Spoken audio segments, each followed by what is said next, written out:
जरा सोचो। साल 985 ईस्वी। यह वह समय था जब दुनिया के कई हिस्से अभी भी अज्ञात थे। एरिक द रेड नाम का एक वाइकिंग नॉर्थ अटलांटिक में समुद्री यात्रा कर रहा है। उसकी यात्रा साहस और खोज की एक अद्वितीय कहानी है। उसे बर्फ से ढका एक बहुत बड़ा द्वीप दिखाई देता है। यह द्वीप उसकी कल्पना से भी परे था। वो इसका नाम ग्रीनलैंड रखता है। यह नाम सुनने में जितना हरा भरा लगता है उतना ही विपरीत था। मुझे पता है, अजीब है ना?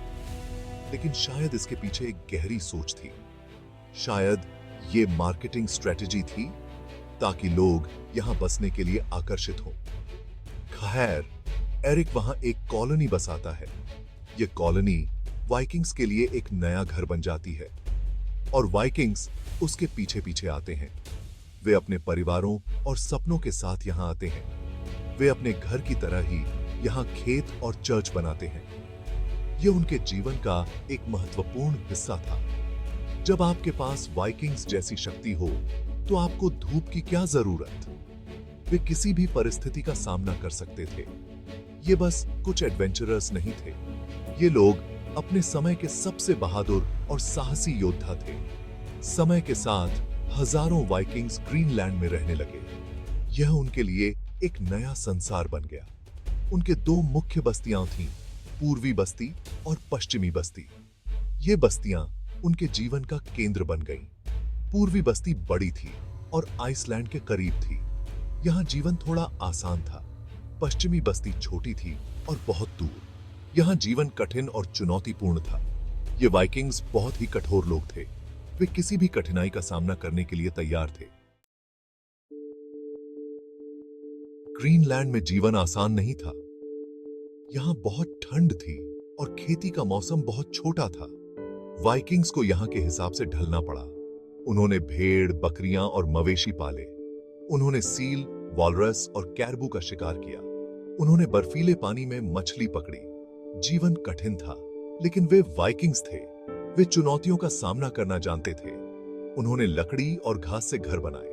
उन्होंने ऊन और सील की खाल से बने कपड़े पहने। यहां तक कि उनकी अपनी संसद भी थी, जिसे ऑलथिंग कहा जाता था। वे बस जीवित नहीं थे, वे एक नया जीवन बना रहे थे।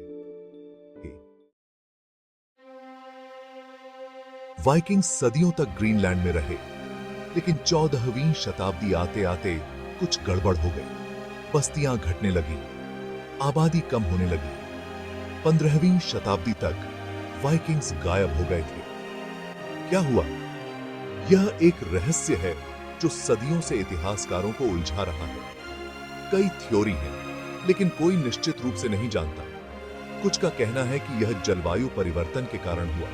अन्य लोग अर्थव्यवस्था को दोष देते हैं। कुछ लोग ग्रीनलैंड के मूल निवासियों इनुइट के साथ संघर्ष के बारे में भी बात करते हैं।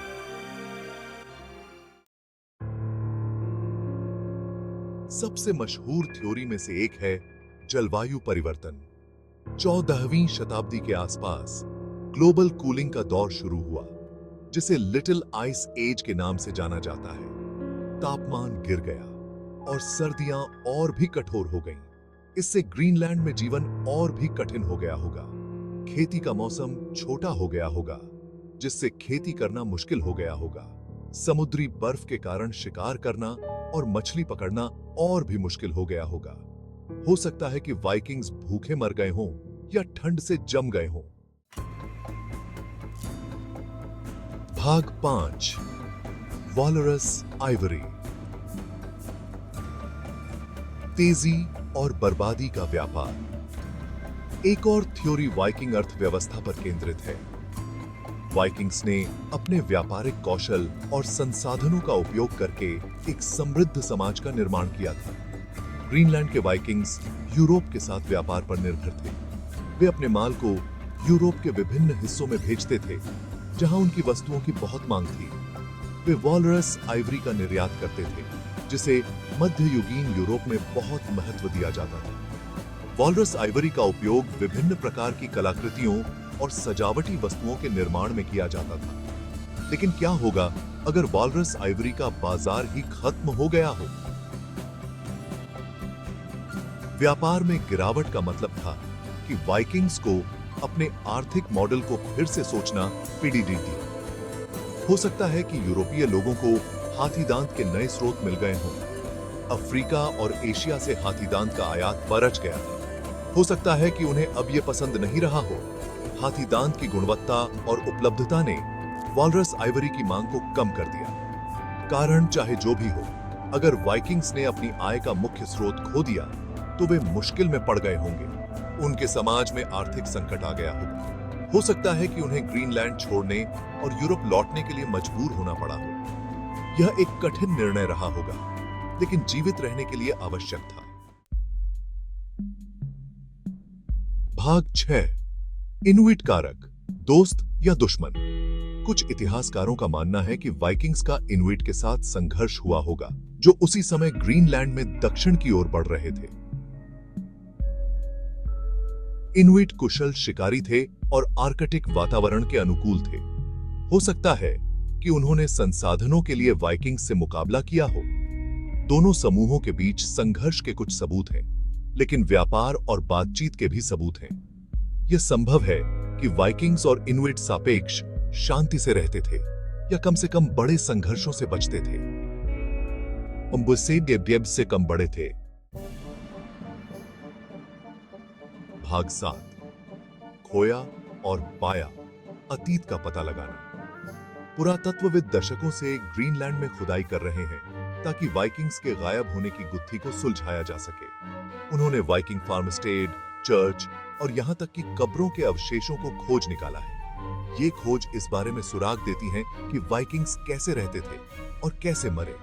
उदाहरण के लिए, वाइकिंग कंकालों के विश्लेषण से पता चलता है कि वे अपने अंतिम वर्षों में कुपोषण से पीड़ित थे। इससे पता चलता है कि उनकी मृत्यु में भूखमरी ने भूमिका निभाई होगी, लेकिन रहस्य अभी भी बरकरार है। भाग 8, बिना किसी सुराग के गायब रहस्य बना हुआ है। तमाम थ्योरी और सबूतों के बावजूद ग्रीनलैंड के वाइकिंग्स का गायब होना इतिहास के अनसुलझे रहस्यों में से एक है। हम अभी भी निश्चित रूप से नहीं जानते हैं कि वे क्यों गायब हो गए। क्या यह जलवायु परिवर्तन था, आर्थिक पतन, इनुइट के साथ संघर्ष, या कई कारणों का मिश्रण? सच्चाई यह है कि हम पूरी कहानी कभी नहीं जान पाएंगे, लेकिन इतिहास को यही तो दिलचस्प बनाता है।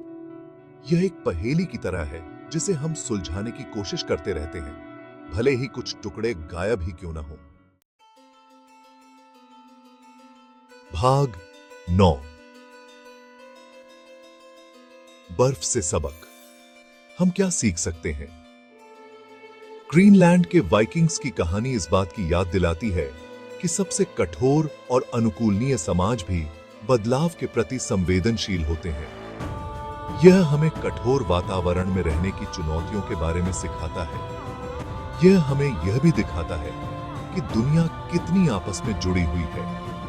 दुनिया के दूसरे कोने में होने वाली घटनाएं, जैसे जलवायु में बदलाव या व्यापार के तरीके, एक ऐसा प्रभाव डाल सकते हैं जो हजारों मील दूर लोगों को प्रभावित करता है। कि संभव।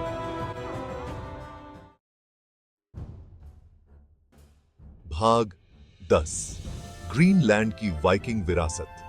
ग्रीनलैंड के वाइकिंग्स भले ही चले गए, लेकिन उन्हें भुलाया नहीं गया है। उनकी उपस्थिति आज भी यहां महसूस की जा सकती है, उनके द्वारा छोड़े गए खंडहरों और अवशेषों के माध्यम से। उनकी कहानी मानवीय भावना के लचीलापन और अनुकूलन क्षमता की याद दिलाती है। कठोर जलवायु और कठिन परिस्थितियों के बावजूद उन्होंने यहां एक जीवन बनाया और उसे बनाए रखा। उन्होंने ग्रीनलैंड पर अपनी छाप छोड़ी, भौतिक और सांस्कृतिक दोनों तरह से। उनके द्वारा बनाए गए पत्थर के ढांचे और गांव आज भी उनकी उपस्थिति की गवाही देते हैं। उनके खंडहर पर्यटकों के आकर्षण का केंद्र हैं और उनकी कहानी हमें आज भी रोमांचित और प्रेरित करती है।